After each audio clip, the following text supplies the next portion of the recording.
शादी में आई चुड़ैल। अन्नपुर नाम के एक गांव में शादी चल रही होती है।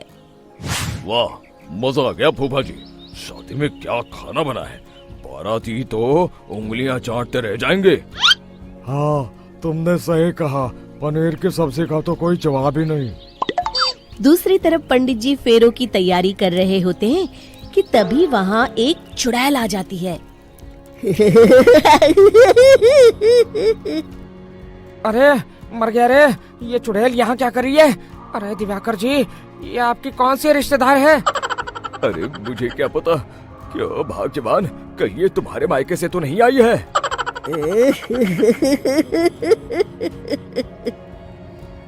तुम लोगों की इस गांव में बारात लाने की हिम्मत कैसे हुई?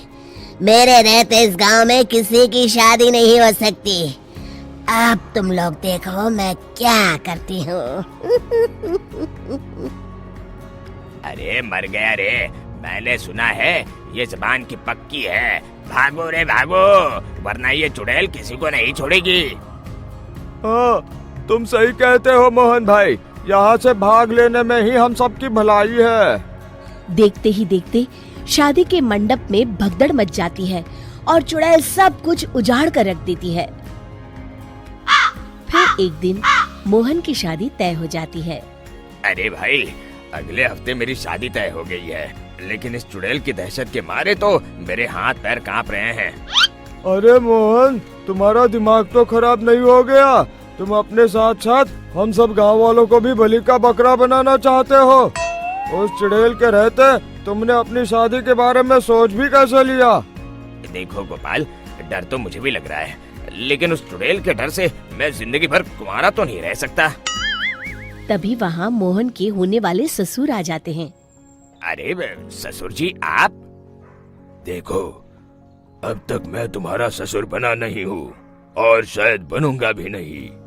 ये आप क्या कह रहे हैं? मैंने तो शादी का कोड भी सिलवा लिया है।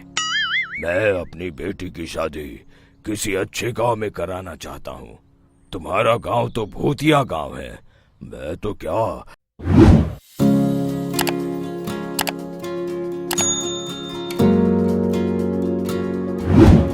अब तो कोई भी अपनी लड़की इस गांव वालों को नहीं देगा। इस तरह चुड़ैल के डर से उस गांव में किसी की भी शादी नहीं हो पाती। फिर एक दिन गांव के जमींदार अपनी बेटी की शादी करने का विचार करते हैं, लेकिन चुड़ैल के डर से उनकी भी हिम्मत जवाब दे देती है। अगर मेरी बेटी की शादी तय समय से नहीं हुई तो मेरी नाक कट जाएगी। मुझे कुछ करना ही होगा। एक सलाहकार के कहने पर जमींदार काशी से एक बहुत ही नामी तांत्रिक को अपने घर बुलवाते हैं, जो भूत चुड़ैल को पकड़ने में माहिर माना जाता था। जमींदार साहब, आप चिंता मत करिए। इस गांव की सीमा में प्रवेश करते ही मुझे उस चुड़ैल के बारे में सब पता चल गया था। आप उसे जल्दी से जल्दी कैद कर लीजिए ताकि मैं अपनी बेटी की शादी कर सकूं।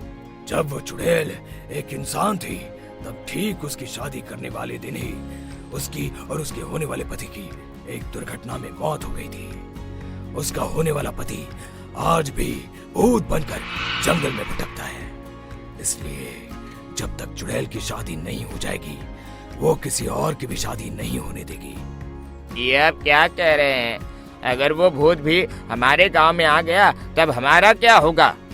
ये आदमी बीच में बहुत बोलता है, इसे बाहर निकालो।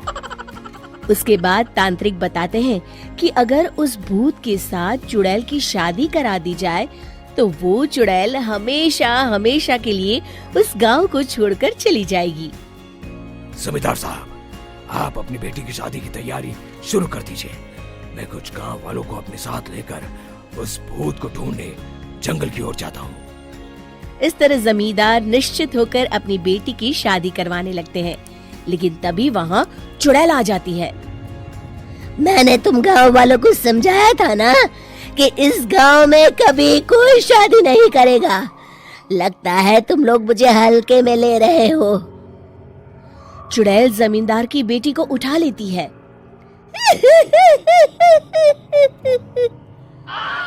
अब देखती हूँ बिना दुल्हन के तुम लोग शादी कैसे करोगे।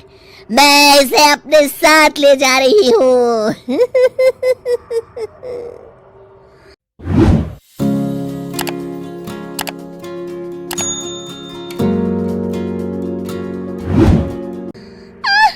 छोड़ मुझे, पिताजी, मुझे बचाइए। अरे कोई मेरी बेटी को बचाओ। तभी तांत्रिक उस भूत को लेकर वहां पहुंचता है। अरे भाग्यवान, रुको, इन मासूमों को परेशान मत करो, मैं आ गया हूँ, अब तुम मेरे साथ चलो। चुड़ैल बहुत खुश हो जाती है। आप आ गए, चलिए अब हम मंदिर में चलकर शादी कर लेते हैं। अरे अरे अरे अरे, ये क्या कह रही हो? मंदिर में जाके दोबारा मरना है क्या? चलो, आज से हम जंगल में रहेंगे। चुड़ैल चली गई, अब मेरी शादी हो जाएगी। इस तरह सभी गांव वाले खुशी से झूमने लगते हैं।